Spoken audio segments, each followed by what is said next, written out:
emocionant. Avui acaben 7 anys de Via Crucis, 7 anys, des de l'any 2017 que vam entrar la sol·licitud per poder fer la piscina, que ens varen començar a dir que tenien que fer un POUM, un pla parcial, un projecte d'urbanització i bla, bla, bla, bla.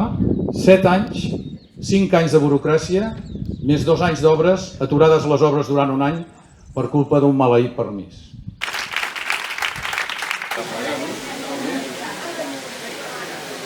Tenim un equip de competició. És una piscina que costava més d'entrenar, només de 20 metres, només un podio de sortida.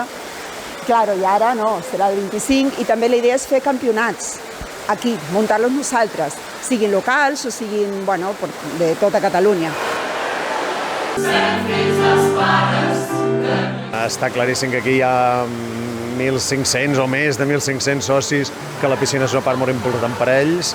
Va ser el principal impuls del club quan va començar a créixer, més enllà del tenis i del gimnàs, doncs la piscina aquesta que ara la veiem obsoleta, però que en el seu moment va ser una revolució, donar també sortida a un poble com la Bisbal, perquè no deixa de ser un poble, malgrat tinguem el títol de ciutat, doncs que no s'hagi de marxar del poble i puguis quedar-te a casa a fer un esport com la natació, que té tants beneficis, està molt i molt bé.